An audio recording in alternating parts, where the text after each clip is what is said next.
Title: Canvas of the Soul, a dialogue on art and morality.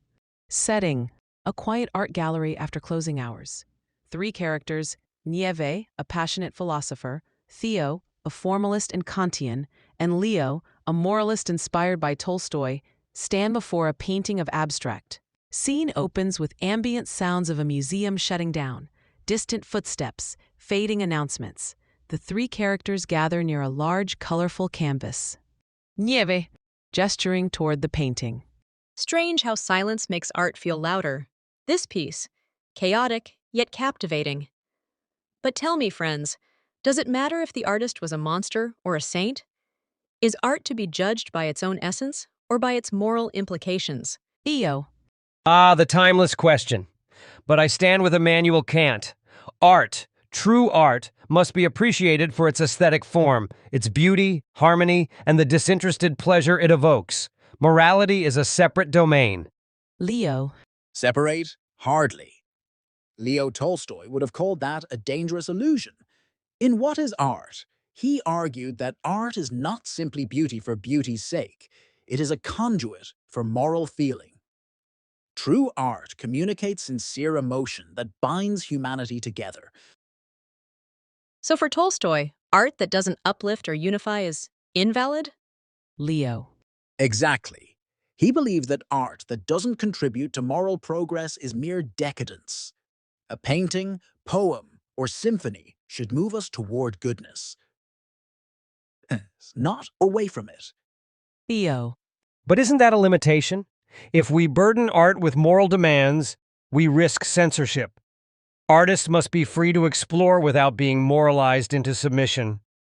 Kant's idea of purposiveness without purpose shows that aesthetic judgment is independent of moral content. And yet, Theo, even Kant acknowledged the moral law within us. Can we really say that art has no moral function at all? Theo. It's not that art has no moral effects, but that its value as art does not depend on them. A painting might provoke moral outrage or inspiration, but that's not what makes it art. Aesthetic merit is its own category. Leo. Tell that to the victims of propaganda passed off as art. When art glorifies violence or suppresses truth, can we afford to say it's neutral? Hold on. What about Arthur Danto? He argued that art is defined by the art world, a network of interpretation, context, and theory. He might say, is this painting art? Depends less on morality or form, and more on meaning and intention within a cultural framework. Theo. Aha, Danto moves the debate to interpretation, but doesn't settle the moral question. Is a urinal art because Duchamp says so? Sure, by Danto's logic, but is it good art or moral? That's still up for grabs. Leo. And Plato.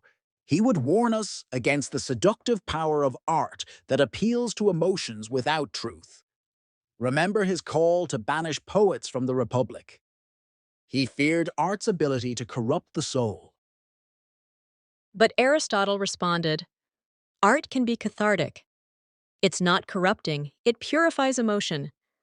Tragedy teaches us by allowing us to feel deeply and reflect, so maybe morality and art aren't enemies.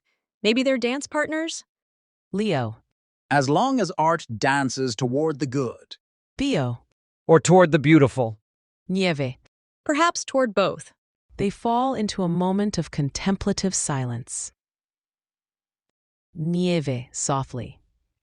Maybe the better question is not whether art should be moral, but when and how. Can art both challenge and heal?